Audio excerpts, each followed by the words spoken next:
नमस्कार विद्यार्थियों, मैं डॉक्टर रमेश सोनी। उत्कर्ष क्लासेस के इस लाइव प्लेटफॉर्म पर आप सभी लोगों का स्वागत है। हम लोग यहाँ पर चर्चा करेंगे। हमने कल भी पढ़ा था वैश्विक पवनों के बारे में, आज इसको कंप्लीट करेंगे, वर्णन करेंगे। तो वैश्विक पवने, सनातन पवने, प्रचलित पवने या ग्राह्य पवने या इन्हीं को कहा जाता है ग्लोबल विंड्स के नाम से जाना जाता है। कल हमने चर्चा की थी, इसी में आगे चर्चा करते हैं और आज कंप्लीट करते हैं इस टॉपिक को। नमस्कार सभी को, गुड मॉर्निंग एक बार पुनः। जल्दी इस टॉपिक पे जुड़िएगा।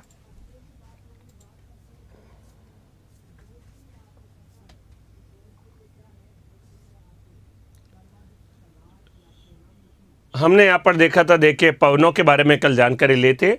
व्यापारिक पवने, पछुआ पवने और ध्रुवीय पवनों के बारे में, इनकी दिशा वगैरह को लेकर। तो ये सारी बातें हम चर्चा कर रहे थे, इसी में आगे हम चर्चा करेंगे। देखिए क्या होती है पवने वगैरह, इससे रिलेटेड अनेक बातें यहाँ पर। तो धन्यवाद सभी को। देखते हैं, जल्दी इस टॉपिक पे आते हैं। देखिए कल का रिवाइज करते हैं। हमने पढ़ा था इन तीनों पवनों को मिलाकर कहते हैं व्यापारिक, पछुआ और ध्रुवीय को मिलाकर वैश्विक पवने कहा जाता है। परिभाषा दी थी, वे पवने जो संपूर्ण विश्व स्तर पर बिना रुके निरंतर एक ही दिशा में, वे पवने जो संपूर्ण विश्व स्तर पर, पूरे विश्व स्तर पर बिना रुके निरंतर एक ही दिशा में प्रवाहित होती रहती है, दिशा में परिवर्तन नहीं होता है, ऐसी पवने कहलाती है वैश्विक पवने कहलाती है। इन पवनों को नाम दिया जाता है वैश्विक पवने। दिशा में परिवर्तन नहीं होता है, एक ही दिशा में प्रवाहित होती रहती है, कहलाती है वैश्विक पवने। ये पवने तीन प्रकार की होती है, व्यापारिक पवने, पछुआ पवने व ध्रुवीय पवनों के बारे में। व्यापारिक पवने, पछुआ पवने, ध्रुवीय पवने ट्रेड विंड्स, वेस्टर्लीज और कहलाती है पोलर विंड्स के नाम से। ये हमने यहाँ पर चर्चा की थी। विश्व पर्यावरण दिवस की सभी को शुभकामनाएं। 5 जून को विश्व पर्यावरण दिवस के रूप में मनाया जाता है और आज क्या तारीख है? 5 जून है। सभी को उस ओर से एज ए ज्योग्राफी पढ़ाने, ज्योग्राफी सब्जेक्ट से जुड़ा हूं, तो पर्यावरण दिवस तो अत्यंत महत्वपूर्ण है। तो पर्यावरण दिवस 5 जून को मनाया जाता है और आज कौन सी तिथि है? 5 जून है। विश्व पर्यावरण दिवस के रूप में मनाया जाता है। पिछला मैंने आपको याद दिलाया था 22 मई को अंतर्राष्ट्रीय जैव विविधता दिवस, इंटरनेशनल बायोडाइवर्सिटी डे।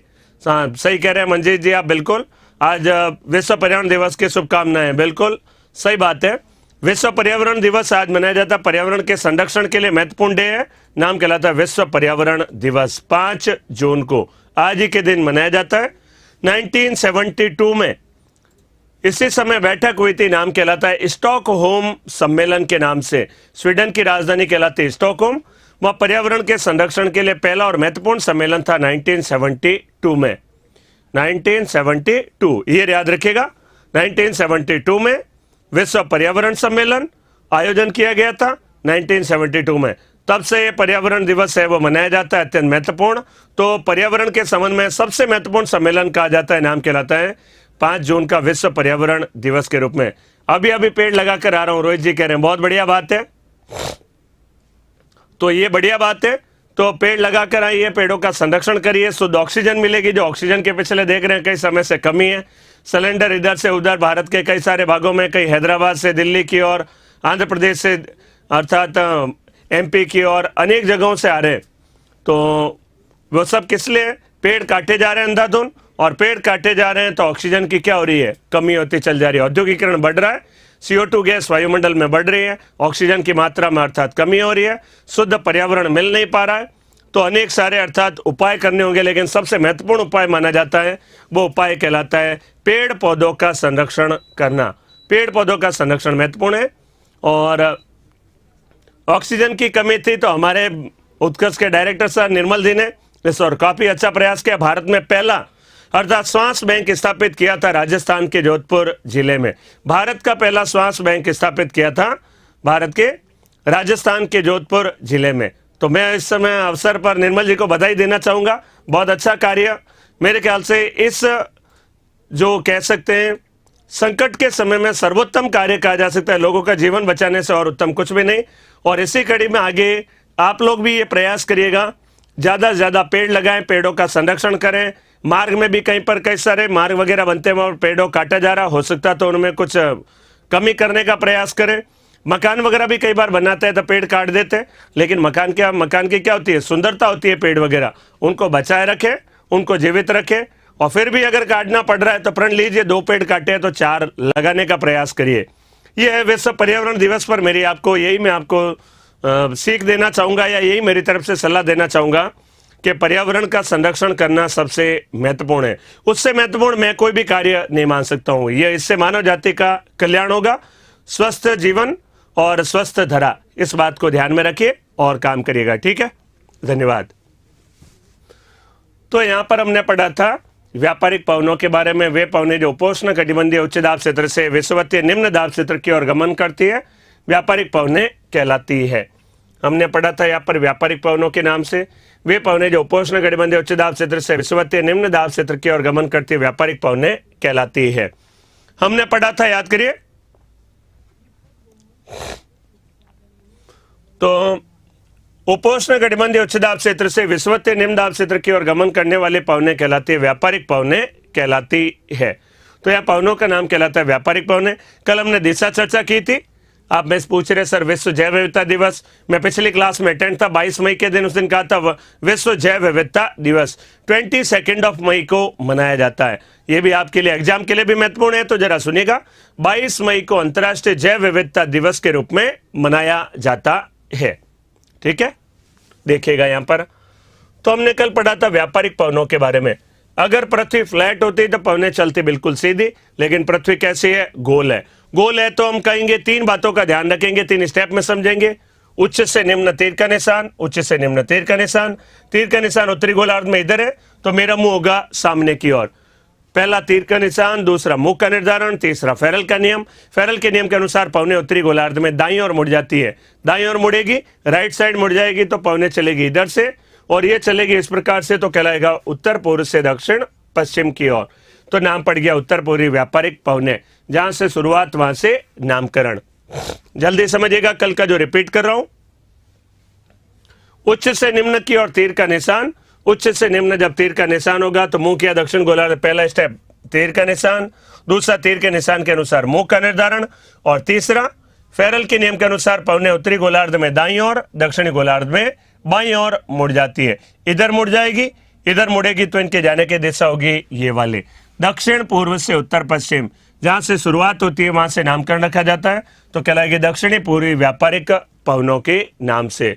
दक्षिण पूर्वी व्यापारिक पवनें कहलाती है। तो ये पवनें कहलाएगी दक्षिणी पूर्वी व्यापारिक पवनों के नाम से। यहां तक हमने पढ़ा था व्यापारिक पवनें। अब देखिए सरल सा अगला पढ़ते हैं, पछुआ पवनों के बारे में हम आज का टॉपिक चालू करते हैं, प्रारंभ करते हैं। पछुआ पवनें, तो देखिए उच्च से निम्न तीर का निशान, इधर से इधर चलने वाली और इधर से इधर चलने वाली पवनें, इधर से इधर और इधर से इधर चलने वाली ये पवनें कहलाती है पछुआ पवनों के नाम से जानी जाती है। तो यहां पर देखिएगा परिभाषा देते हैं हम इसकी। उपोष्ण कटिबंधीय उच्च दाब क्षेत्र से अधो ध्रुवीय निम्न दाब क्षेत्र की ओर चलने वाली पवनें उपोष्ण कटिबंधीय उच्च दाब क्षेत्र से अधो ध्रुवीय निम्न दाब क्षेत्र की ओर चलने वाली पवनें कहलाती है। इन्हीं को नाम देते हैं पछुआ पवनें कहा जाता है। ये कहलाती है पछुआ पवनें। उपोष्ण कटिबंधीय उच्च दाब क्षेत्र से अधो ध्रुवीय निम्न दाब क्षेत्र की ओर गमन करने वाली पवनें पछुआ पवनें कहलाती है। पृथ्वी अगर फ्लैट होती तो वही सीधी चलती, लेकिन यहाँ पर फेरल का नियम लगेगा। तो देखेगा कैसे, पहले परिभाषा लिख डालते हैं। तो उपोष्ण कटिबंधीय उच्च दाब क्षेत्र से अधो ध्रुवीय निम्न दाब क्षेत्र की ओर गमन करने वाली पवनें पछुआ पवनें कहलाती है। तो यहां पर देखिएगा अगला जो मैंने वर्णन लिखा था, वे पवनें जो उपोष्ण कटिबंधीय उच्च दाब क्षेत्र से अधो ध्रुवीय निम्न दाब क्षेत्र की ओर गमन करती है पछुआ पवनें कहलाती है। यहां तक एक बार नोट करिएगा। दक्षिणी पश्चिमी व्यापारिक पवन किसी को नहीं कहा जाता है। दक्षिणी पश्चिम व्यापारिक पवन नहीं होती है, दक्षिण पूर्वी होती है और उत्तर पूर्वी होती है। दक्षिण पश्चिम व्यापारिक पवन नहीं होती है। ठीक है, तो देखिएगा यहां पर वे पवनें जो उपोष्ण कटिबंधीय उच्च दाब क्षेत्र से अधो ध्रुवीय निम्न दाब क्षेत्र की ओर गमन करती है पछुआ पवनें कहलाती है। परिभाषा लिख डालिएगा यहां पर पछुआ पवनों की। फिर हम आगे इसका वो 3 स्टेप में समझेंगे इन पवनों को। तो अगली पवन के बारे में समझेंगे, नाम देके पछुआ पवनें। परिभाषा हो गई, जल्दी से लिखे। ये वाली परिभाषा कंप्लीट कर डालिएगा। परिभाषा कंप्लीट करते ही पछुआ पवनों के बारे में समझते हैं, दिशा वगैरह इनकी, ये सभी वे पवने जो उपोष्ण कटिबंधीय उच्च दाब क्षेत्र से अधो ध्रुवीय निम्न दाब क्षेत्र की ओर गमन करती है, पछुआ पवने कहलाती है।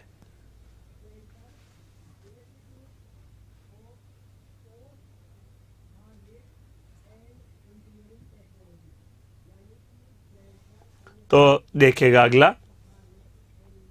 परिभाषा हो गई। अब यहां पर हम चर्चा करेंगे पछुआ पवनों के बारे में। पहला मैं आता हूं उत्तरी गोलार्ध की पछुआ पवने। पृथ्वी फ्लैट होती तो बिल्कुल सीधी, लेकिन यहाँ पर पृथ्वी गोल है तो क्या होगा, फेरल का नियम 3 स्टेप वाला बिंदु वही, तो यही से समझेगा। बस ये इतना ही लिखवाया था, अभी लिखवाया कुछ भी नहीं है इसमें, आकर केवल समझाया, यहाँ पर समझेगा। अब यहाँ पर पछुआ पवनों के बारे में समझते हैं। पहला स्टेप उच्च से निम्न तीर का निशान, तो लगा दिया उच्च से निम्न तीर का निशान। जब तीर का निशान ऐसा होगा तो मुंह किस ओर होगा, बोर्ड की तरफ। देखिए लिखा है ऐसा निशान होगा तो मुंह होगा बोर्ड की तरफ। तो हो गया यहाँ पर उच्च से निम्न तीर का निशान। दूसरा स्टेप मुंह का निर्धारण। तीसरा स्टेप फेरल के नियम के अनुसार पवने उत्तरी गोलार्ध में दाईं ओर मुड़ जाती है। ये मेरा दायां हाथ है, देखे इधर की ओर मुड़ जाएगी दाईं ओर, तो इधर मुड़ जाएगी तो पवनों के जाने की दिशा क्या होगी, दाईं ओर मुड़ेगी। दाईं ओर मुड़ेगी, मेरा दायां हाथ है, इधर मुड़ जाएगी तो पवनों के जाने की दिशा होगी ये वाली, इधर से इधर की ओर गमन करेगी। तो देखिएगा उच्च से निम्न तीर का निशान, उच्च से निम्न तीर का निशान, तीर का निशान ऐसा होगा तो बोर्ड की तरफ मुंह। दूसरा स्टेप मुंह के होगा बोर्ड की तरफ। तीसरा फेरल का नियम, फेरल के नियम के अनुसार पवने उत्तरी गोलार्ध में दाईं ओर मुड़ जाती है। मेरा दायां हाथ है, मेरा लेफ्ट हैंड है, बायां हाथ है देखिए लिखने वाला, लेफ्ट हूं मैं, तो इधर मुड़ जाएगी तो कहलाएगी दाएं तरफ। दाएं तरफ मुड़ेगी तो ये वाला इस तरफ मुड़ जाएगी, पवनों के जाने की दिशा होगी कुछ ऐसी। तो क्या दिशा निकल कर आएगी जरा सुनिएगा और समझिएगा।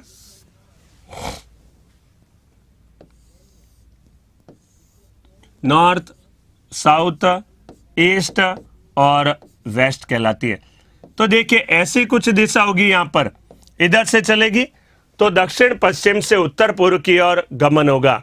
ये पवने होगी दक्षिण पश्चिम से उत्तर पूर्व की ओर, दक्षिण पश्चिम से उत्तर पूर्व की ओर जाती है। लेकिन एक बात और है यहां पर अच्छे समझना। अब हमने पढ़ा था कोरियलिस बल का मान विषुवत रेखा से ध्रुवों की ओर जाने पर लगातार बढ़ता चला जाता है, ये पढ़ा था हमने। कोरियलिस बल का मान बढ़ेगा, कोरियलिस बल का मान बढ़ने का तात्पर्य क्या होगा, मुड़ाव लगातार बढ़ेगा। कोरियलिस बल बढ़ने का तात्पर्य क्या है, मुड़ाव लगातार बढ़ता चला जाएगा।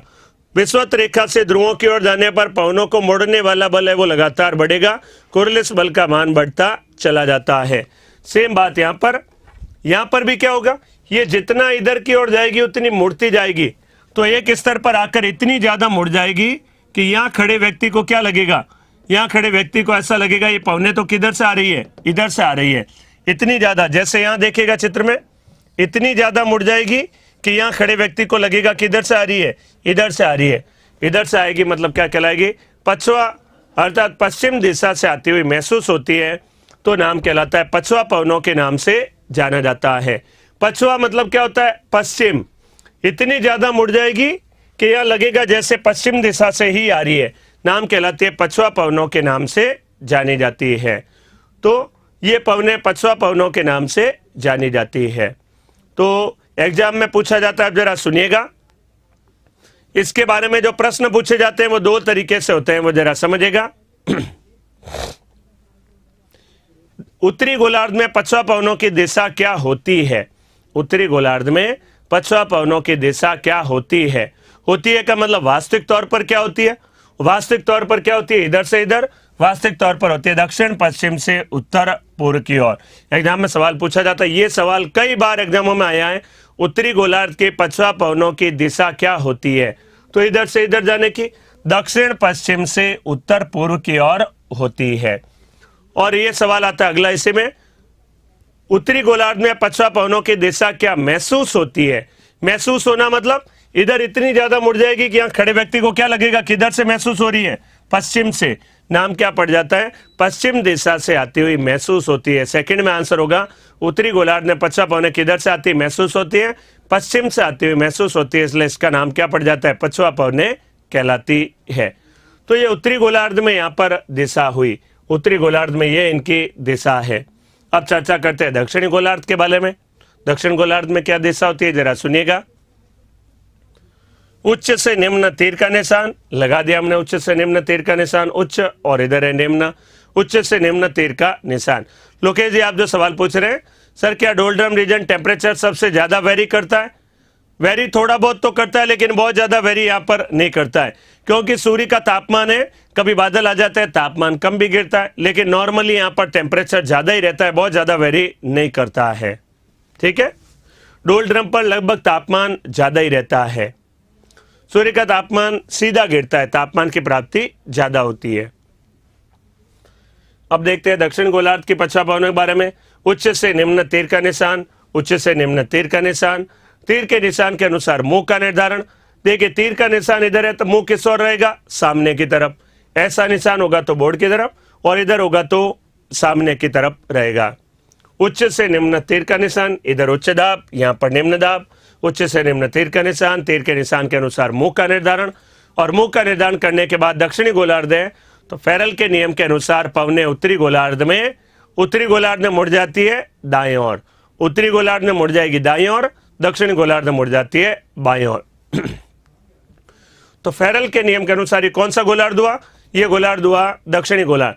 फेरल के नियम के अनुसार पवने उत्तरी गोलार्ध में दाईं ओर और दक्षिणी गोलार्ध में बाईं ओर इधर मुड़ जाएगी। देखिए पवनों के मुड़ने की दिशा क्या होगी, इधर की ओर, इधर की ओर मुड़ जाएगी, तो पवनों के जाने की दिशा होगी कुछ ऐसी,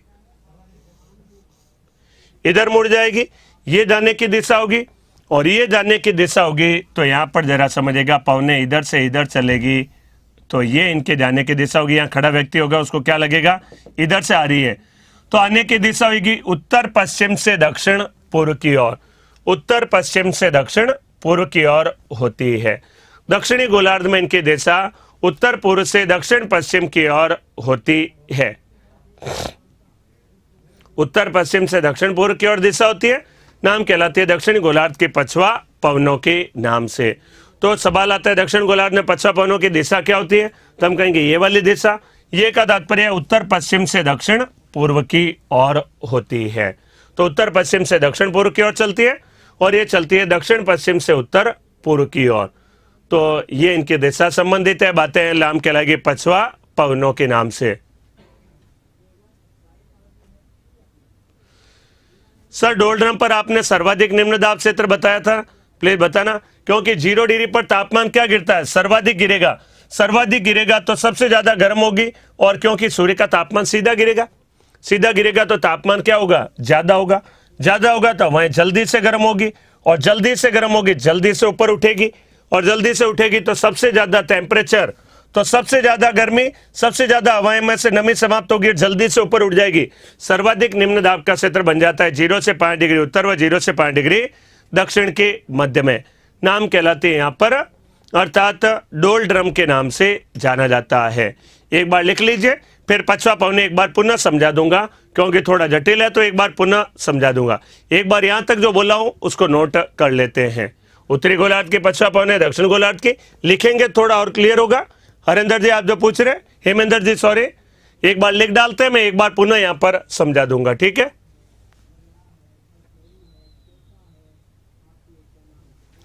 वे पवने जो उपोष्ण कटिबंधीय उच्च दाब क्षेत्र से अधोध्रुवीय निम्न दाब क्षेत्र की ओर गमन करती है, पछवा पवने कहलाती है। यहां चित्र भी बना दे रहा हूं, देखिए।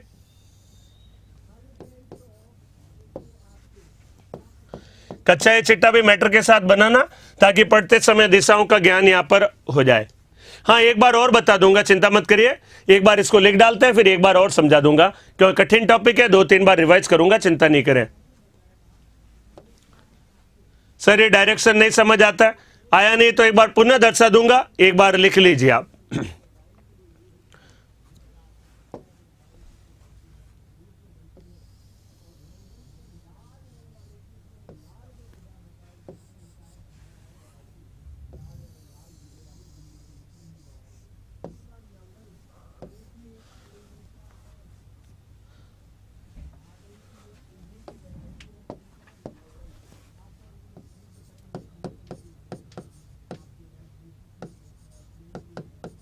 उत्तरी गोलार्ध में दिशा, ये दिशा होगी उत्तरी गोलार्ध में, और ये दिशा होती है दक्षिणी गोलार्ध में दिशा। देखिए उत्तरी गोलार्ध में ऐसे जाती है, दक्षिण गोलार्ध में ऐसे जाती है। ये इनकी दिशा एक बार पुनः समझा दूंगा, एक बार लिख डालते हैं इनकी दिशाओं को, यहाँ पर मैटर में लिख डालते हैं, मैटर लिख डाले, एक बार पुनः वो तीनों स्टेप समझा दूंगा। कंफ्यूज हो गया तो मैं कंफ्यूजन मिटा दूंगा, चिंता मत करिए। एक बार मैं अभी लिख डालिए, पछुआ पवन के बारे में एक बार पुनः मैं आपको समझा दूंगा, चिंता नहीं करिएगा, जरूर समझा दूंगा। उत्तरी गोलार्ध में, उत्तरी गोलार्ध में साथ साथ लिखना जरूरी है, पछुआ पवनों की दिशा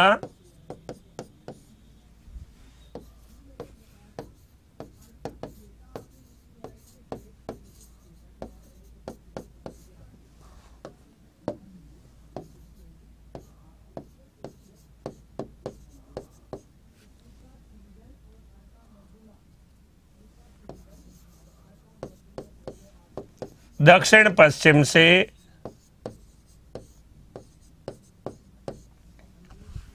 उत्तर पूर्व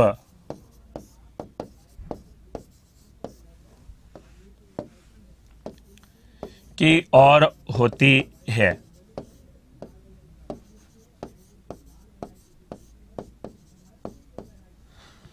उत्तरी गोलार्ध में पछुआ पवनों की दिशा दक्षिण पश्चिम से उत्तर पूर्व की ओर होती है।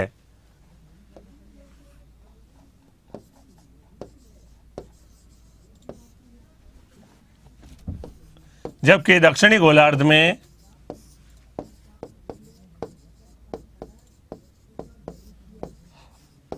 इनकी दिशा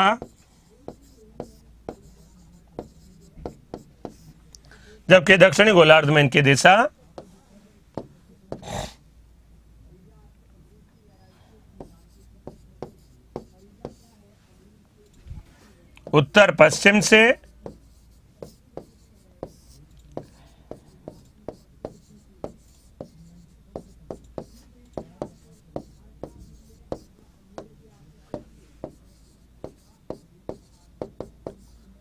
उत्तर पश्चिम से दक्षिण पूर्व की ओर होती है।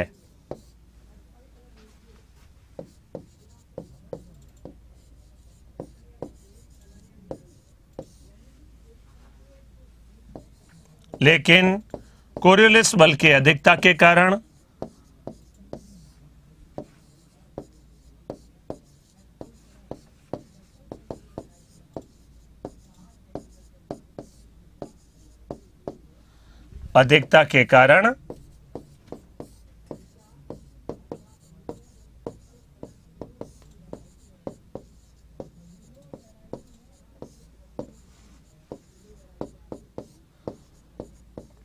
पश्चिम दिशा से आती हुई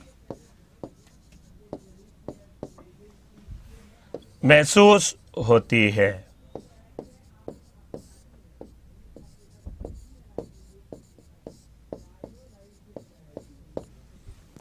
पश्चिम दिशा से आती हुई महसूस होती है।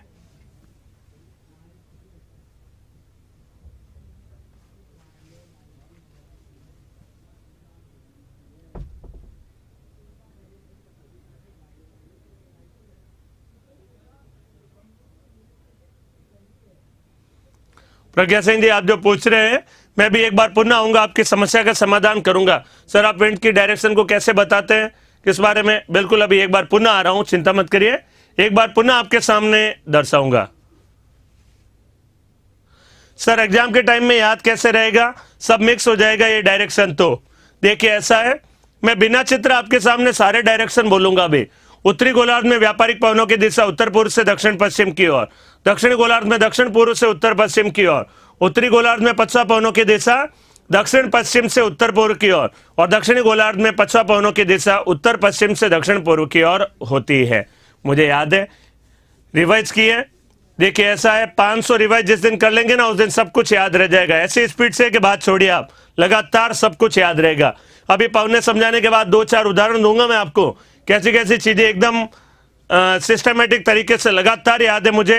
केवल उसका कारण है ये हजार रिवाइज भी है कईयों में, आप भी ऐसे करेंगे तो याद हो जाएगा। हो गया, मैं एक बार पुनः समझा रहा हूं। देखिए पछुआ पवनों के बारे में यहां लिखा है, तो पछुआ पवनों के बारे में एक बार पुनः समझा रहा हूं, यहां तक नोट कर लीजिए।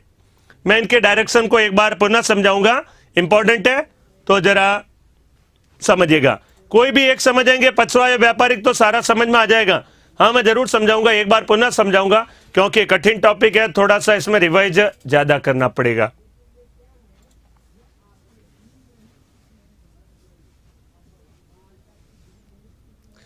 सर सर ऐप में एक साथ कई सारी क्लासेस चलती है, इतना सारा कैसे पढ़े, और सिलेबस भी बहुत है। देखिए, आरपीएससी तो कोई बहाना नहीं ढूंढेगी। आरपीएससी, यूपीएससी, जो भी आप एग्जाम दे रहे हैं, पढ़ना तो पड़ेगा, इसलिए समझना है, समझेंगे तो ज्यादा बढ़िया रहेगा। सर प्लीज मेरे क्वेश्चन का आंसर दे, पूछिए क्या क्वेश्चन है, जल्दी से 1 मिनट में लिख डालिए और अपना क्वेश्चन पूछिए, जल्दी बताओ।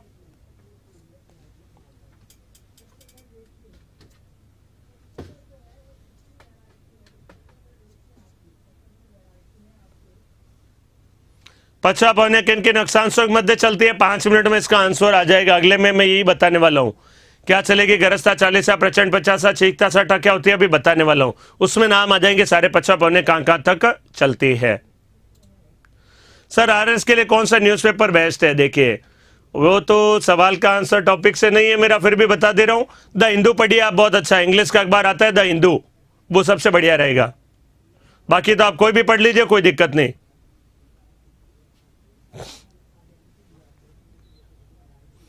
सर फिर भी कितने घंटे पढ़ना है? जितने मन करे उतने पढ़िए, 10 घंटे, 5 घंटे, 12 घंटे, जितना मन हो। ठीक है, हो गया। देखते आगे, इसमें पुनः समझते हैं।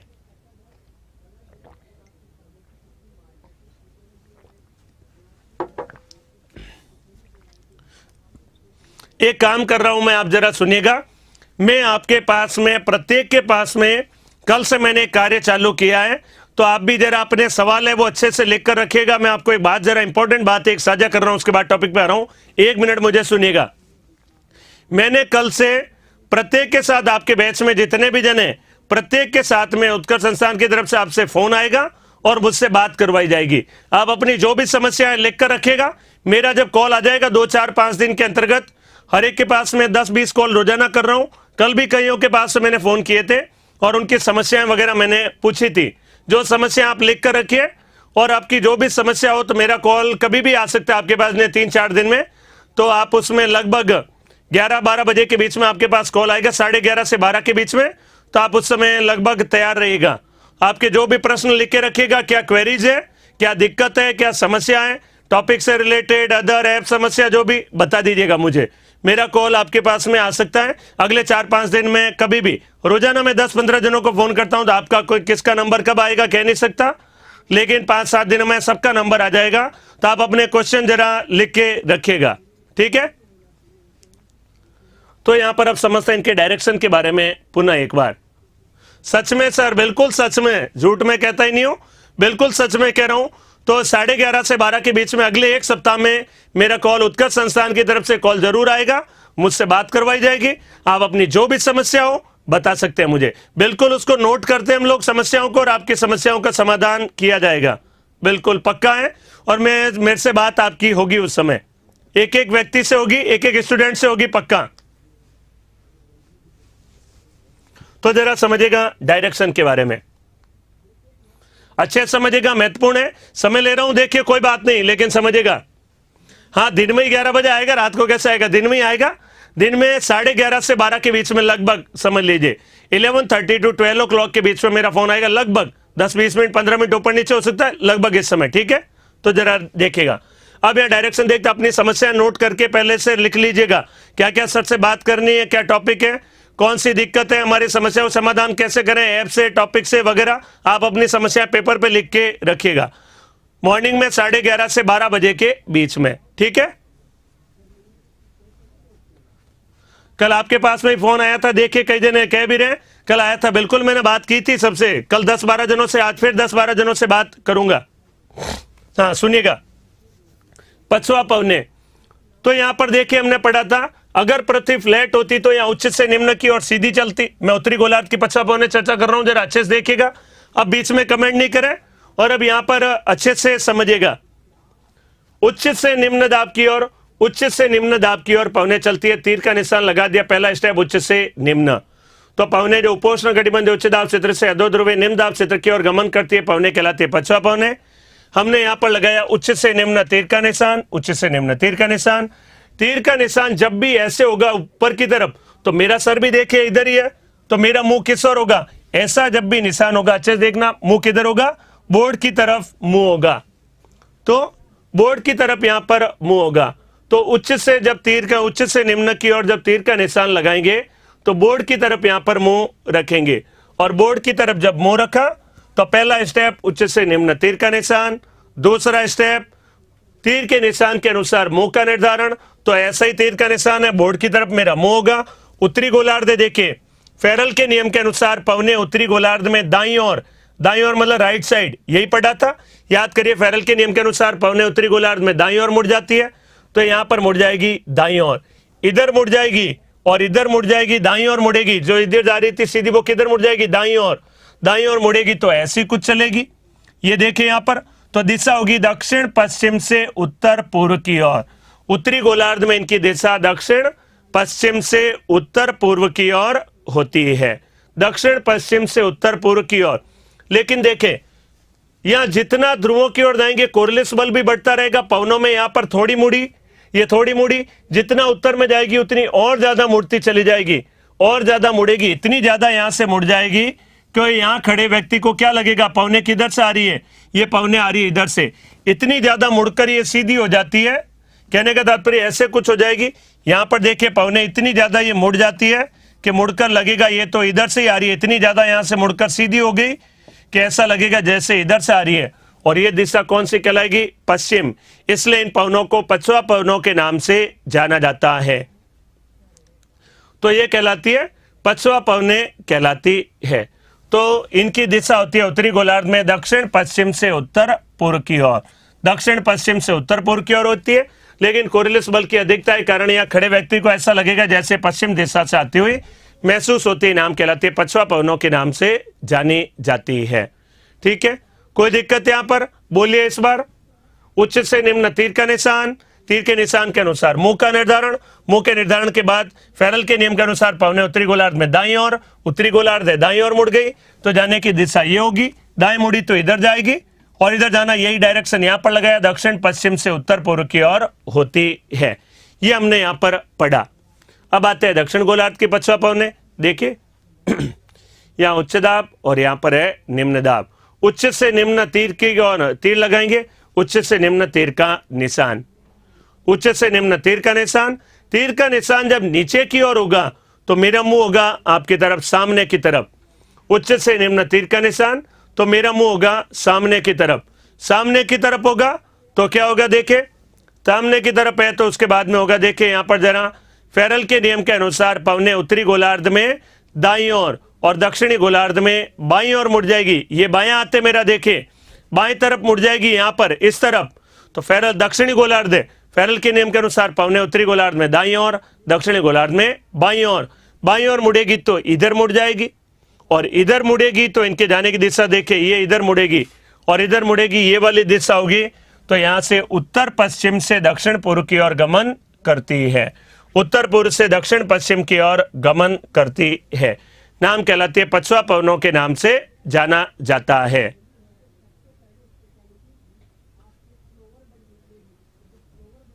ठीक है, तो ये कहलाती है पछुआ पवनों के नाम से जानी जाती है।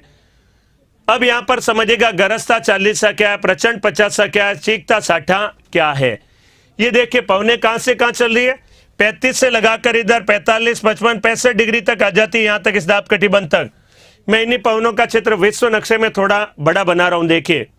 अब जरा समझिएगा, यहां पर ये पछुआ पवने और ये पछुआ पवने दोनों में तुलना करवा रहा हूं मैं आपको, उत्तरी गोलार्ध की और दक्षिणी गोलार्ध की पछुआ पवनों में तुलना करते हैं, इससे एक आंसर आएगा।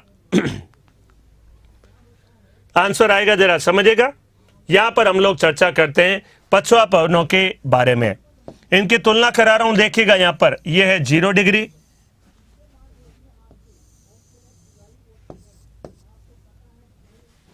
इधर है 23.5 डिग्री। समझिएगा, बहुत ही इंपॉर्टेंट बिंदु है। नाम सुनोगे, गरजता 40, प्रचंड 50 और चीखता 60। गरजता 40, प्रचंड 50 और चीखता 60, ये क्या होते हैं जरा समझिएगा, मैं आपको समझाऊंगा, रटाऊंगा नहीं बिल्कुल भी। नाम सुने या नहीं बताइए। गरजता 40सा, प्रचंड 50सा, चीखता 60 क्या होते हैं उसको जरा समझिएगा। मैं इसको आपको समझाऊंगा, यहां पर प्रयास करूंगा। समझ में आ गया अब तो? ठीक है, अब वो क्या आ रहा है? समझ में आ गया, समझ में आ गया, बहुत अच्छा लिखा आ रहा है। चलिए धन्यवाद है। ये कहलाती है 23.5 डिग्री। और इधर एक रेखा है, रेखा का नाम कहलाता है 35 डिग्री, 23.5 to 35 डिग्री। इसको हमने नाम दिया था उपोष्ण कटिबंधीय उच्च दाब क्षेत्र। पढ़ा था हमने ट्रॉपिकल हाई प्रेशर बेल्ट, उपोष्ण कटिबंधीय उच्च दाब क्षेत्र 23.5 से 35 डिग्री के क्षेत्र को पढ़ा था हमने ग्लोब में, याद करिए।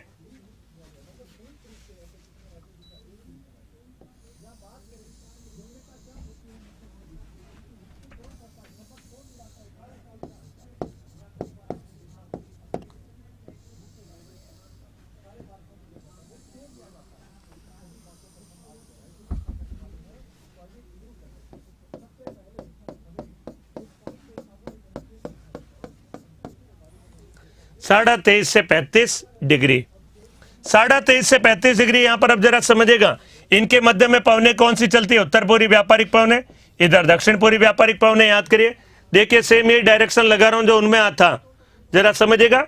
यहां पर वही डायरेक्शन लगाया, इधर जो डायरेक्शन है ये यही सेम वहां पर भी लगाया, इधर की ओर, और ये जाने का डायरेक्शन व्यापारिक पवने। और पछवा पवनों का चित्र ऐसे बनाऊंगा, देखिएगा, ये पछवा पवने और ये इधर की पछवा पवने। तो देखिएगा अगले चित्र में।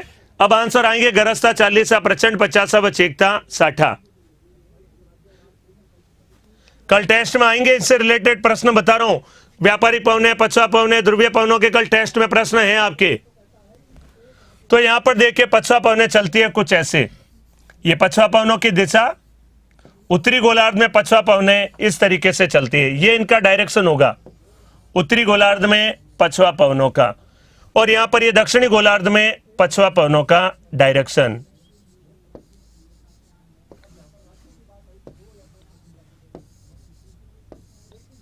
ये दक्षिणी गोलार्ध की पछवा पवने। तो यहां पर जरा आप समझिएगा, आंसर निकालेंगे। ये पवने कहलाती है पछवा पवने, वेस्टर्लीज जिन्हें हम कहें, और ये भी पवने कहलाती है पछवा पवने। देखिए यहां पर है 35 डिग्री और इसके बाद में क्या आएगा? 40, 50, 60 डिग्री। तो सुनिएगा, अब यहां पर उत्तरी गोलार्ध, नॉर्थ हेमिस्फीयर, 0 डिग्री के बाद का क्या कहलाता है? उत्तरी गोलार्ध। उत्तरी गोलार्ध की जो पछवा पवने चलती है उनमें देखिए यहां पर क्या आता है? यहां पर जो पवना आते हैं महाद्वीप आ जाता है। यहां पर उत्तरी गोलार्ध में जब पछवा पवने चलेगी तो यहां पर देखिए महाद्वीप, उत्तरी अमेरिका, यूरोप महाद्वीप, एशिया महाद्वीप, महाद्वीप ज्यादा है। और इधर केवल थोड़ा सा समुद्र का भाग है, अटलांटिक महासागर। ये महासागर है, नाम कहलाता है अटलांटिक महासागर। अटलांटिक महासागर थोड़ा सा समुद्र का भाग है, बाकी सभी जगह देखिए महाद्वीप है। यहां पर इधर भी महाद्वीप, और यहां पर प्रशांत महासागर है, प्रशांत महासागर। समुद्र कम और महाद्वीप यहां पर ज्यादा है। और जबकि दक्षिणी गोलार्ध में क्या है? यहां पर भी महासागर है, नाम कहलाता है प्रशांत महासागर। थोड़ा सा भूमि का भाग है दक्षिण अमेरिका का। फिर यहां आ जाता है अटलांटिक महासागर, यहां पर हिंद महासागर। तो यहां पर कहने तात्पर्य, यहां पर समुद्र का विस्तार ज्यादा है और महाद्वीप का इधर है, महाद्वीप का विस्तार ज्यादा है। तो एक बात बताइए जरा, पछवा पवने यहां पर चलेगी तो यहां पर महाद्वीपों पर रुकावटें ज्यादा होगी, पर्वत वगैरह होंगे अनेक सारे, और पर्वत वगैरह होंगे तो जब पवने चलेगी इनकी गति क्या हो जाएगी? धीमे हो जाएगी। जबकि दक्षिणी गोलार्ध के पछवा पवनों की गति क्या होगी? तेज होगी। दक्षिणी गोलार्ध की पछवा पवनों की गति तीव्र होती है, उत्तरी गोलार्ध में पछवा पवनों की गति कम होती है। उत्तरी गोलार्ध में कम और दक्षिणी गोलार्ध में ज्यादा। तो उत्तरी गोलार्ध के पछवा पवनों की तुलना में दक्षिण गोलार्ध में पछवा पवनों की गति तीव्र होगी, क्योंकि यहां पर महाद्वीपों का विस्तार कम है और समुद्र का विस्तार ज्यादा है। पूरा यहां पर देखिए समुद्री भाग है ज्यादातर, और यहां पर जबकि महाद्वीपीय भाग ज्यादा है। और महाद्वीपों पर चलेगी तो गति कम और समुद्र में चलेगी तो गति ज्यादा। इसका मतलब यह हुआ उत्तरी गोलार्ध की तुलना में दक्षिणी गोलार्ध में पछवा पवनों की गति ज्यादा होती है। पहला बिंदु, इधर की पछवा पवनों की गति ज्यादा होगी। और इसमें भी देखिए ज्यादा यहां पर कैसे? तो जरा एक बात सुनिएगा, यहां पर हमने पढ़ा था ये चलेगी यहां पर पछवा पवने इस प्रकार से, और ये भी है पछवा पवने। तो एक बात समझिएगा, ये जितना दक्षिण में जाती है उतनी क्या होती जाती है, सीधी होती चली जाती है। ऐसे कुछ हो जाएगी, जितना दक्षिण में जाएगी उतनी सीधी। तो एक बात बताइए, यहां पर मुड़ावे 35 डिग्री के बाद आ जाएगा 40 डिग्री। देखिए यहां पर है 40 डिग्री, यहां है 50 डिग्री और यहां पर हो जाएगा 60 डिग्री। 40 डिग्री पर मुड़ रही है, चौराहे पर जब मुड़ते हैं तब गति क्या होती है, कम। जैसे यहां पर देखिएगा चौराया है, चौराहे पर जब गाड़ी इधर से इधर की ओर मोड़कर लेकर आते हैं तो यहां पर गति कम होगी, यहां थोड़ी ज्यादा और यहां पर तो और भी ज्यादा। ये 40 डिग्री मान लो, ये 50 डिग्री और ये 60 डिग्री। चौराहे पर जब मोड़ते हैं तो गति कम, मोड़कर थोड़ा सीधा हुआ ज्यादा, और यहां पर 60 डिग्री पर तो फिर तो और सीधी हो जाएगी। सेम बात यहां पर, चौराहे पर जैसा ये पवने मुड़ रही है तब कम, 50 डिग्री पर थोड़ी ज्यादा और 60 डिग्री पर तो और ज्यादा हो जाएगी। इसलिए यहां पर इनके नामकरण रखे जाते हैं। 40 डिग्री के निकट गरजता चालीसा, और 50 वाली गति थोड़ी और तेज होगी, क्योंकि पवने मुड़कर बिल्कुल जब सीधी हो जाएगी तो गति एकदम तेज, और मुड़ रही है तब गति कम। गाड़ी जब मोड़ते हैं तब गति क्या होती है, चौराया है, मोड़ रहे हैं यहां पर तब गति कम, लेकिन मुड़कर जो है सीधी हो गई यहां पर, अब गति क्या हो जाएगी, तेज। तो बिल्कुल यहां पर भी ऐसा ही, 40 डिग्री पर गति कम, गरजता चालीसा। देखिए शब्दों में देखिएगा, 40 डिग्री पर नाम देते हैं दक्षिणी गोलार्ध की पछवा पवनों को। 40 डिग्री 35 के बाद आ जाएगा 40 डिग्री के निकट देते हैं गरजता चालीसा। 50 की गति थोड़ी ज्यादा, तो शब्दों में भी उग्रता है, प्रचंड पचासा, नाम देते हैं प्रचंड पचासा। और 60 वाले की गति तो और भी ज्यादा, तो नाम कहलाती चीखता साठा के नाम से। गरजता चालीसा, प्रचंड पचासा व चीखता साठा कहलाती है। दक्षिणी गोलार्ध की पछवा पवनों के नामकरण है, उत्तरी गोलार्ध की पछवा पवनों के नामकरण नहीं है। तो सवाल आता है, गरजता चालीसा, प्रचंड पचासा व चीखता साठा कहाँ की पवनों के नाम है, हम कहेंगे दक्षिणी गोलार्ध की पछवा पवनों के नाम है। उत्तरी गोलार्ध की पछवा पवनों के नामकरण नहीं है। ये बात समझ में आई है नहीं, बताइए क्या कहलाती है ये पवनों के बारे में? गरजता चालीसा, प्रचंड पचासा व चीखता साठा के नाम से जाना जाता है। कोई दिक्कत तो बोलिए, कमेंट करके बताइए जरा जल्दी से, बातें समझ में आई या नहीं,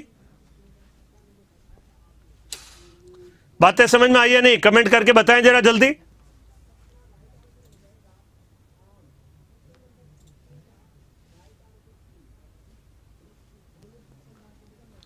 कमेंट करके बताएं आप। ये नाम कहलाएगा गरजता चालीसा, प्रचंड पचासा व चीखता साठा। ये नाम कैसे पढ़े देखे? 40 डिग्री अक्षांश के निकट गरजता चालीसा, 50 के निकट प्रचंड पचासा और 60 डिग्री के निकट में पड़ गया चीखता साठा के नाम से। गति बढ़ी तो नाम बढ़ गया गरजता चालीसा, 40 के निकट गरजता व चलेगी तेज, प्रचंड और तेज, और 60 डिग्री के निकट और तेज, नाम पड़ गया चीखता साठा के नाम से जाना जाता है। ये पवने कहाँ का नाम है? दक्षिणी गोलार्ध की पछवा पवनों के नाम है। उत्तरी गोलार्ध में पछवा पवनों के नामकरण नहीं है। बात समझ में आई? उत्तरी गोलार्ध में नाम नहीं है, केवल कहां पर है? दक्षिण में, क्योंकि समुद्र होता है, समुद्र लगभग सपाट होता है, ऊंचे नीचे भाग नहीं होते। महाद्वीपों पर यहां पर ऊंचे नीचे भाग ज्यादा है, इसलिए इनकी गति क्या होगी? कम। तो मुझे बताइए जरा कमेंट करके, उत्तरी गोलार्ध में पछवा पवनों की गति ज्यादा होगी या दक्षिण गोलार्ध में पछवा पवनों की गति ज्यादा? उत्तरी गोलार्ध में या दक्षिणी गोलार्ध में, कहां पर पछवा पवनों की गति ज्यादा होगी? बताएं मुझे, उत्तरी गोलार्ध में या दक्षिणी गोलार्ध में? कमेंट करके बताएं, उत्तरी गोलार्ध में गति ज्यादा होगी या दक्षिण गोलार्ध में पवनों की गति ज्यादा होगी?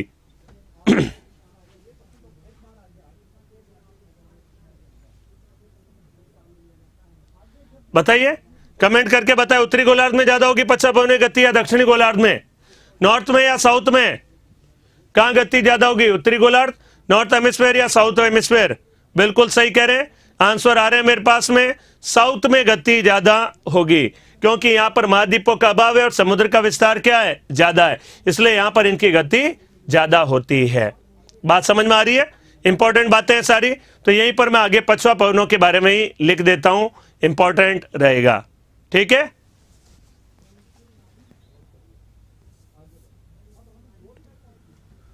तो यहां तक हमने पछवा पवनों में नोट किया था, इनके डायरेक्शन वगैरह नोट किए थे। तो इसी को आगे देखते हैं, आगे और लिखते हैं पछवा पवनों के अंतर्गत ही समय अभी तो इसी में आगे और हम नोट कर देते हैं, पछवा पवनों के बारे में नोट करते हैं। दक्षिणी गोलार्ध में 50 पौने गति तेज होगी। बिल्कुल सही कह रहे हैं, सभी का आंसर आ रहा है, मुझे दिखाई दे रहा है, बहुत बढ़िया, अच्छा है। हाँ, साउथ हेमिस्फीयर में ऑब्स्टेकल कम है, इंग्लिश मीडियम वाले लिख रहे हैं, बढ़िया है। ऑब्स्टेकल मतलब क्या कहलाती है? बाधाएं। दक्षिणी गोलार्ध में पर्वत के रूप में बाधाएं कम है, महाद्वीप के रूप में बाधाएं कम है, तो गति इनकी ज्यादा होगी। बहुत सही, तो आगे इसी में नोट कर डालते।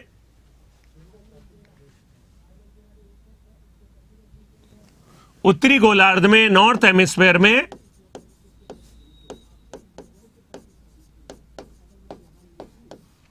उत्तरी गोलार्ध की तुलना में, देखिए कल इनसे रिलेटेड प्रश्न पूछे जाएंगे आपके टेस्ट में, मैंने दिए हैं।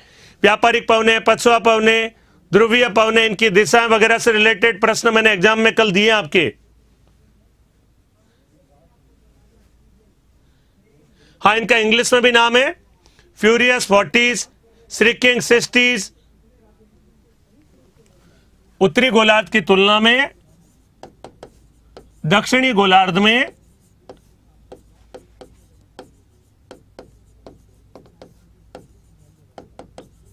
इंग्लिश में भी नाम लिख दूंगा अभी मैं, अभी आपके सामने इंग्लिश में भी साथ साथ नाम लिखता चला जाऊंगा।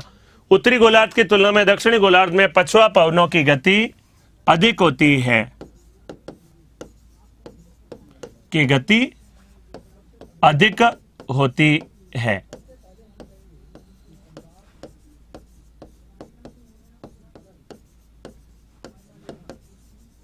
क्योंकि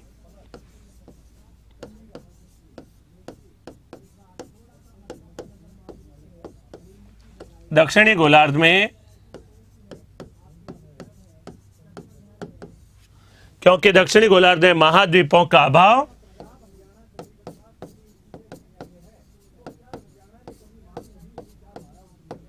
एवं समुद्र का विस्तार अधिक है।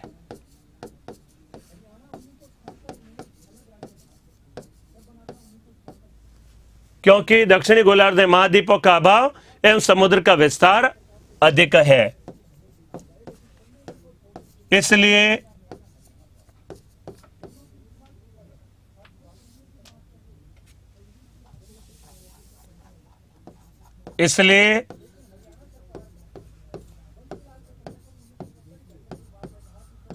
दक्षिणी गोलार्ध की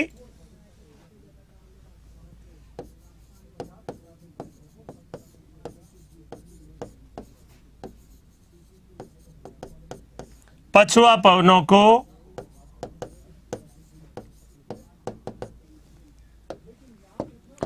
तो यहां पर लिखेगा 40 डिग्री अक्षांश के निकट,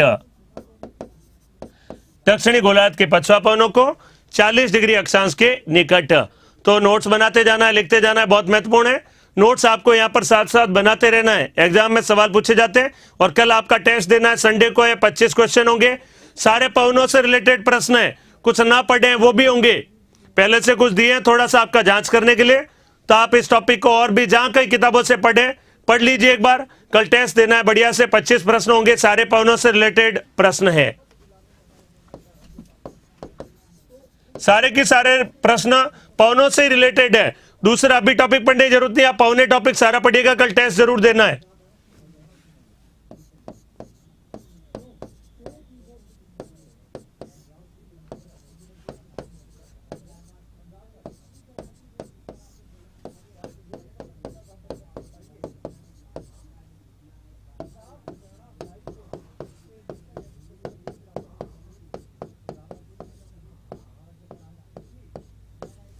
फ्यूरियस 40s,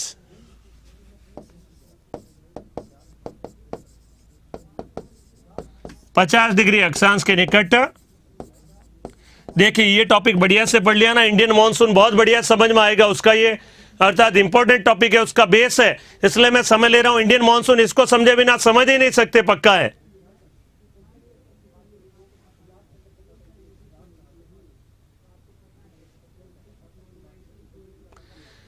टेक्निकल टीम से आपका अर्थात पूछिए, पता करिए उत्कर्ष के। आप रेखा जी आपने जो कमेंट किया है वो उत्कर्ष के, आप टेक्निकल टीम आपसे सपोर्ट अर्थात कर लेगी, अर्थात उसके बारे में आपको जानकारी दे देगी, टेक्निकल टीम आपको बता देगी इस बारे में। आपने जो कमेंट किया वो टेक्निकल टीम आपको संपर्क कर लेगी आपसे, कमेंट आपको आ जाएगा, जो उससे रिलेटेड आपको सलाह है मिल जाएगी आपको क्या करना है, ठीक है।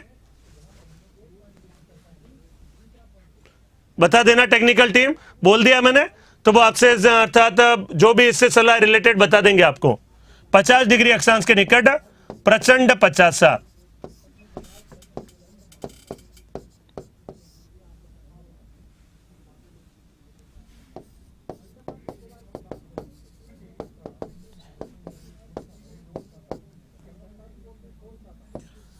60 डिग्री अक्षांश के निकट चीकता साठा।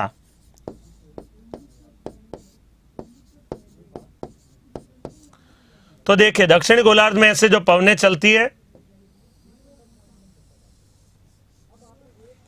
40 डिग्री के निकट गति थोड़ी धीमे होगी, 50 डिग्री के निकट थोड़ी कम होगी क्योंकि मुड़ाव हो रहा है। 60 डिग्री पर जब पूरी मुड़ जाएगी तो मुड़ने के बाद यहां पर गति होगी ज्यादा होगी, 60 डिग्री अक्षांश के निकट हो जाएगी। गरजता 40 प्रचंड 50 व चीकता 60।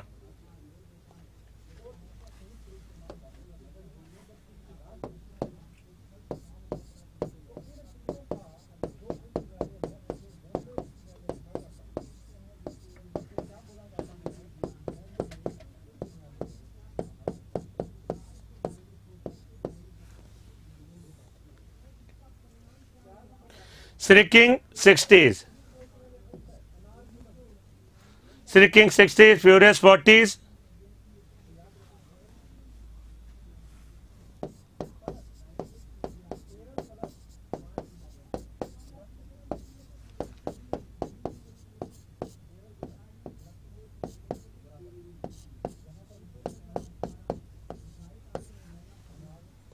roaring 40s।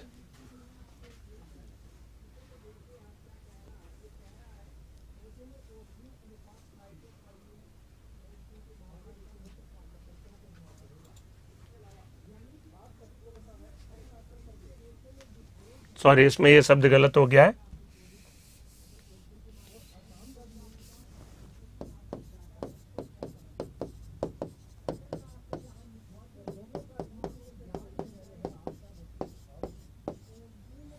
Roaring 40s, furious 50s और श्रिकिंग 60s।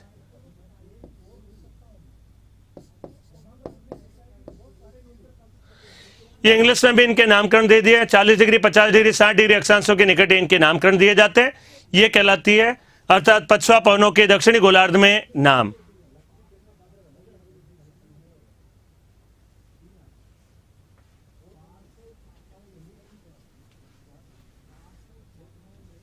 ठीक है,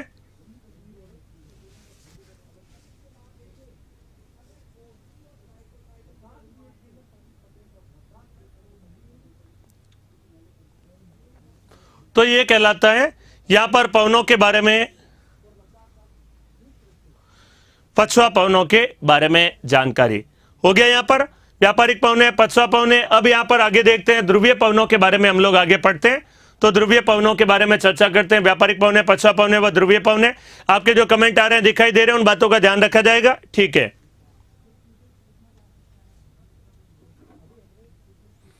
तो यहां की पवने कहलाती गरजता 40, प्रचंड 50 व चीकता 60 के नाम से। सर वर्ल्ड के लिए कौन सी एनसीईआरटी पढ़े? एनसीईआरटी 11th क्लास में बढ़िया दे रखा है ये टॉपिक। 11th क्लास की एनसीईआरटी, 12th क्लास की एनसीईआरटी में टॉपिक आप पढ़ सकते हैं और वहां से भी पढ़ना और कल टेस्ट जरूर देना। व्यापारिक पक्ष और ध्रुवीय पवनों का भी वहां पर सवाल पूछ रखा है। आज समय मिलेगा तो अभी हो जाएगा, और नहीं तो आगे मैं आपको उससे सवाल जरूर पूछ रखा है, तो आप एनसीईआरटी जरूर पढ़ना। एनसीईआरटी से पढ़कर आइएगा, टेस्ट देना है। अभी 5 मिनट और है, मैं आपको चर्चा कर दे रहा हूं। तो अगला पवने कहलाती है, यहां पर हम चर्चा करेंगे ध्रुवीय पवनों के बारे में। तो देखिए ध्रुवीय पवने किन्हें कहेंगे? वे पवने जो ध्रुवीय उच्च दाब क्षेत्र से अधो ध्रुवीय निम्न दाब, ध्रुवीय उच्च से अधो ध्रुवीय निम्न दाब क्षेत्र की ओर गमन करती है, उसे नाम दिया जाता है ध्रुवीय पवनों के नाम से जाना जाता है। तो वे पवने जो ध्रुवीय उच्च दाब क्षेत्र से अधो ध्रुवीय निम्न दाब क्षेत्र की ओर गमन करती है, उसे ध्रुवीय पवनों के नाम से जाना जाता है। तो ध्रुवीय उच्च दाब क्षेत्र से अधो ध्रुवीय निम्नदाब क्षेत्र की ओर पवनें गमन करती है, नाम कहलाती है। इन्हीं को कहा जाता है ध्रुवीय पवनों के नाम से जाना जाता है।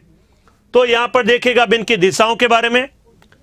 उच्च से निम्न तीर का निशान लगा दीजिए, लगा दिया उच्च से निम्न तीर का निशान, पहला स्टेप।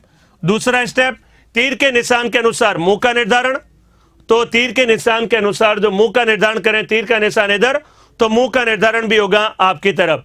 मुंह का निर्धारण इधर होगा तो उच्च से निम्न तीर का निशान। तीर का निशान देखिए जब नीचे की ओर होगा, ये बात अच्छे समझिएगा, तभी शायद कुछ जनों को नहीं समझ में आ रही होगी। ये समझना, उच्च से निम्न तीर का निशान, ये उच्च है, इधर निम्न है। तीर का निशान जब नीचे की ओर होगा तो मेरा मुंह होगा सामने की तरफ, जब ऊपर की ओर होगा तो मेरा मुंह होगा बोर्ड की तरफ यहां पर। तो उच्च से निम्न तीर का निशान, और उच्च से निम्न जब तीर का निशान हो तो तीर का निशान इधर होगा तो मेरा मुंह होगा सामने की तरफ। गोलार्ध है उत्तरी, तो उत्तरी गोलार्ध में पवने, फेरल के नियम के अनुसार पवने उत्तरी गोलार्ध में मुड़ जाती है। उत्तरी गोलार्ध में दाईं ओर, ये मेरा हाथ कौन सा हुआ, दायां हाथ है, तो उत्तरी गोलार्ध में दाईं ओर मुड़ जाती है। दाईं ओर मुड़ेगी, दाईं ओर मुड़ेगी तो ये वाली इनकी जाने की दिशा होगी। तो दाईं ओर मुड़ेगी तो इनके जाने की दिशा होगी ये वाली, देखे इधर से इधर की ओर, इधर से इधर मुड़ जाएगी। तो उच्च से निम्न तीर का निशान, तीर के निशान के अनुसार मुंह का निर्धारण, मुंह के निर्धारण के बाद फेरल का नियम, फेरल के नियम के अनुसार पवने उत्तरी गोलार्ध में दाईं ओर मुड़ जाती है। और दाईं ओर मुड़ेगी तो ये वाला भाग होगा इधर, और इधर मुड़ जाएगी तो दिशा होगी इस तरफ वाली, और इसे कहेंगे तो ये कहलाएगी ध्रुवीय पवनें। चित्र के रूप में देखेगा यहां पर अगला जो मैं चित्र बना रहा हूं आपके सामने, इन ध्रुवीय पवनों का चित्र यहां पर आपके सामने।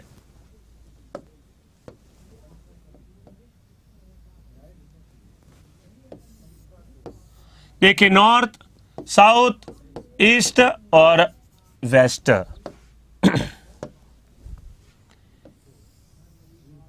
यहां तो कोरिलेस बल और भी ज्यादा है, ये तो इधर जाकर इतनी मुड़ जाएगी कि यहां खड़े व्यक्ति को लगेगा किधर से आ रही है, पूर्व से आ रही है।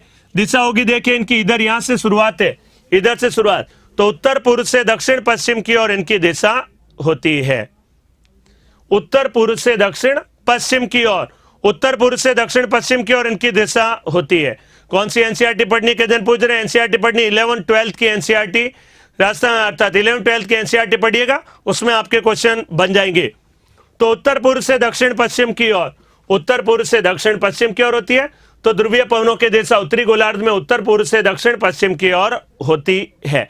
इधर से इधर जा रही है देखिए, और इधर से इधर जाएगी, उत्तर पूर्व से दक्षिण पश्चिम की ओर इनकी दिशा होती है। उत्तर पूर्व से दक्षिण पश्चिम की ओर।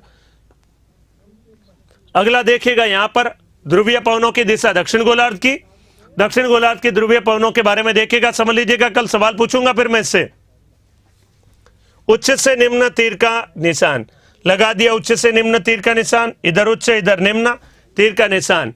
तीर के निशान के अनुसार जब यहां पर देखिएगा उच्च से निम्न तीर का निशान, तीर का निशान जब ऐसा है, ऐसा होगा तीर का निशान यहां पर जो दर्शा रखा है देखिए, तीर का निशान जब ऐसा होगा तो तरफ किधर होगा, बोर्ड की तरफ मुंह होगा मेरा, बोर्ड की तरफ यहां मुंह करता हूं, और मुंह करने के बाद यहां पर अब आएगा फेरल का नियम। फेरल के नियम के अनुसार पवने उत्तरी गोलार्ध में दाईं और दक्षिणी गोलार्ध में बाईं ओर मुड़ जाती है। ये मेरा हाथ बायां हाथ है, लेफ्टी हूं मैं, आपने देखा होगा बायां हाथ, तो बाएं तरफ मुड़ जाएगा तो इधर की ओर यहां पर मुड़ेगा, तो ये बातें अर्थात इधर मुड़ेगा तो दिशा कहलाएगी देखिए यहां पर ऐसी, ये दिशा होगी, यहां से शुरुआत हो रही है। दक्षिणी गोलार्ध में इनकी दिशा दक्षिण पूर्व से उत्तर पश्चिम की ओर होती है, दक्षिण पूर्व से उत्तर पश्चिम की ओर होती है। देखिए तो ये कहलाएगी दक्षिण पूर्व से उत्तर पश्चिम की ओर। दक्षिणी गोलार्ध में ध्रुवीय पवनों की दिशा। आज या कल में 2-4 दिन में जब भी मेरा फोन आएगा, आप अपनी क्या पढ़ना है, कौन सी किताब पढ़नी है, क्या बात पढ़नी है, क्या समस्या है, क्या दिक्कत है, सब कुछ शेयर कर सकते हैं। बस आप अच्छे से नोट करके रखिएगा। नोट करने के बाद नोट नहीं किया तो फिर आप अच्छे से सवाल फिर नहीं पूछ पाएंगे। तो आप अपना जो भी हो नोट करके रखना। 11:30 से 12 के बीच में अगले 4-5 दिनों में फोन आ जाएगा। आज भी आएगा कईयों के पास, तो क्रम में आपके पास लगातार फोन आता रहेगा। आपके जो भी कमेंट हैं, बातें हैं, आपके सजेशन, सुझाव, समस्याएं, सब में आपके आमंत्रित हैं, पूछे जाएंगे और आप उनके बारे में अच्छे से बता देना। तो नोट करके रखिएगा। धन्यवाद। तो तो देखिए ये दक्षिणी गोलार्ध में ध्रुवीय पवनों की दिशा हुई दक्षिण पूर्व से उत्तर पश्चिम की ओर, ये इनकी दिशा होती है अर्थात ध्रुवीय पवनों की। ठीक है, हाँ सबको कॉल करेंगे, आपको क्या सबको? कई दिन कमेंट कर रहे सर मुझे भी सबको होगा, निश्चिंत रहिए 100%। तो ये पवनें कहलाती है ध्रुवीय पवनों के नाम से जानी जाती है। तो ध्रुवीय पवनों की दिशा हमने चर्चा की, नोट कर डालते हैं। नोट तो क्या करें, यहां पर बस 2 मिनट का समय तो जितना है एक बार नोट कर डालते हैं। हाँ बिल्कुल, देखिए कविता जी ने बात कही आपने बहुत सही, अगर व्यापारिक पवनों की दिशा ऐसे, यहां पर भी ऐसे, तो बिल्कुल सेम है व्यापारिक पवनों जैसी दिशा। यहां पर जैसी व्यापारिक पवनों की दक्षिण गोलार्ध में, वैसे ही ध्रुवीय पवनों की, जैसी यहां व्यापारिक पवनों की वैसे ही यहां ध्रुवीय पवनों की। इधर से इधर है, यहां पर भी इधर से इधर, तो तीर का निशान सेम आ रहा है। इसका मतलब व्यापारिक पवनें समझ में आ गई तो ध्रुवीय पवनें भी समझ में आ जाएगी। ये पवनें कहलाएगी ध्रुवीय और ये भी ध्रुवीय। व्यापारिक, जैसी व्यापारिक की उत्तरी गोलार्ध में वैसी ध्रुवीय की, जैसे इधर व्यापारिक की दक्षिण गोलार्ध में वैसे ही ध्रुवीय पवनों की भी दिशा होती है। बिल्कुल यहां पर सेम दिशा होती है। सभी का मुझे आइडिया नहीं, सब सब्जेक्ट टीचर का, मेरा जरूर आएगा, ये पक्का है, हो जाएगा, आप निश्चिंत रहिए, समय मिले आपको फोन आ जाएगा। ठीक है, तो यहां पर चर्चा करते हैं। देखिए यहां पर इन पवनों के बारे में चर्चा करेंगे। समय कब हुआ, देखिए समय का तो पता ही नहीं लग रहा है, समय हो गया है। नेक्स्ट क्लास मंडे को जब आऊंगा तो मैं इसको नोट करवा दूंगा मैं आपके। ये दक्षिण गोलार्ध में दिशा, तो देखिए जैसे उत्तरी गोलार्ध में व्यापारिक पवनों वैसे यहां पर ध्रुवीय की, जैसे इधर है व्यापारिक पवनों की दक्षिण गोलार्ध में वैसे ध्रुवीय पवनों की। तो व्यापारिक पवनें समझ में आई तो ध्रुवीय पवनें भी समझ में आ जाएगी। ठीक है, तो ये सारा यहां पर मैंने आपके सामने लिखा है। तो चर्चा करते, मंडे को मिलेंगे। कल टेस्ट जरूर देना है, ये बात ध्यान रखिएगा, टेस्ट नहीं देंगे तो फिर मजा नहीं है। मुझे प्रसन्न रखना है, आपको प्रसन्न होना है, तो टेस्ट देना जरूरी है। चाहे कितने ही करिए, बढ़िया करिए, चाहे 0 मार्क्स ही आए कोई दिक्कत नहीं, लेकिन टेस्ट जरूर देना है। ठीक है, तो आगे चर्चा करेंगे मंडे को जब मिलेंगे। धन्यवाद।